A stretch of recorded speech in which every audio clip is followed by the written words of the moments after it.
बात करते हैं एक बहुत इंपॉर्टेंट टॉपिक की, प्रीलिम्स के पॉइंट ऑफ व्यू से भी और मेंस के पॉइंट ऑफ व्यू से भी। नो कॉन्फिडेंस मोशन पॉलिटिकल एक टॉपिक है। तो होता क्या है नो कॉन्फिडेंस मोशन, के बारे में बात करते हैं।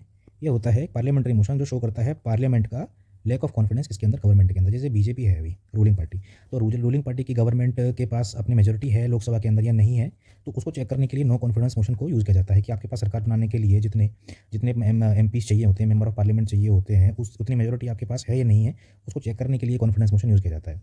लोकसभा के अंदर यूज़ किया जाता है, इसको राज्यसभा के अंदर इसका कोई काम नहीं है, क्योंकि राज्यसभा एक परमानेंट हाउस है और ये परमानेंट नहीं है, तो इसी में यूज़ किया जाता है लोकसभा के अंदर ही। और किसी भी मेंबर द्वारा इसको इंट्रोड्यूस किया जा सकता है, रीज़न के रिक्वायर्ड की जरूरत नहीं होती है रिक्वायरमेंट की। पर्पस क्या है, इंश्योर करता है गवर्नमेंट के पास लोकसभा में मेजोरिटी है कि नहीं है, और ये गवर्नमेंट को टेस्ट करता है, गवर्नमेंट की स्ट्रेंथ को किसके थ्रू, फ्लो टेस्ट के थ्रू। ठीक है, गवर्नमेंट को छोड़ना पड़ जाता है लोकसभा, गवर्नमेंट जो है सरकार गिर जाती है, एक तरीका से कहें तो आम भाषा में सरकार गिर जाती है अगर ये मोशन पास हो जाता है तो।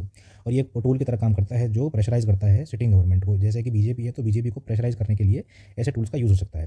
यूनाइट करता है ऑपोजिशन को। प्रोसीजर का यही है कि 10 बजे से पहले इसको नोटिस देना पड़ता है, रिटर्न नोटिस लोकसभा के अंदर। और 50 मेंबर्स की मिनिमम रिक्वायरमेंट होती है, सपोर्ट होती है इसको, कि 50 मेंबर मिनिमम चाहिए इसको इंट्रोड्यूस करने के लिए। स्पीकर स्पीकर इसका 10 दिन के अंदर टाइम देता है डिस्कशन के लिए, और गवर्नमेंट रिजाइन कर देती है अगर अपनी मेजोरिटी लॉस्ट कर जाती है, अपनी मेजोरिटी नहीं दिखा पाती है तो। सिग्निफिकेंस भाई है इसकी, रिफ्लेक्ट करता है कॉन्स्टिट्यूशन के रिक्वायरमेंट की, भाई लोकसभा के पास मेजोरिटी है कि नहीं है गवर्नमेंट बनाने के लिए।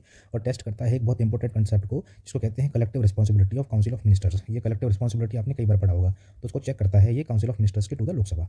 ठीक है, और ये एक मैकेनिज्म है गवर्नमेंट को रिमूव करने का। इंपैक्ट की बात करें तो 27 नो कॉन्फिडेंस मोशन लोकसभा में पास हो मोशन प्रेजेंट किए गए हैं लोकसभा के अंदर इंडिपेंडेंस से लेके अब तक। सेंसर मोशन से किस तरीके से डिफरेंट करता है ये, तो इसका रीज़न अडॉप्शन का जो नॉन कॉन्फिडेंस मोशन है इसके लिए रीज़न बताने की जरूरत नहीं पड़ती है, लेकिन सेंसर मोशन की रीज़न बताने की जरूरत पड़ती है कि आप इसको क्यों लेकर आ रहे हो।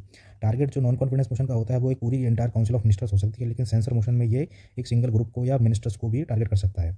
पर्पस इसका होता है कि आपके पास गवर्नमेंट बनाने के लिए मेजोरिटी है कि नहीं है, लेकिन इसके लिए ऐसा कुछ भी नहीं है, ये स्पेसिफिक पॉलिसीज़ को, एक्शंस को काउंटर करने के लिए, सेंसर करने के लिए होता है। इसका अगर ये पास हो जाता है नो कॉन्फिडेंस मोशन, तो गवर्नमेंट को रिजाइन करना पड़ता है, लेकिन सेंसर मोशन में ऐसा कुछ नहीं है कि गवर्नमेंट को रिजाइन करना पड़े।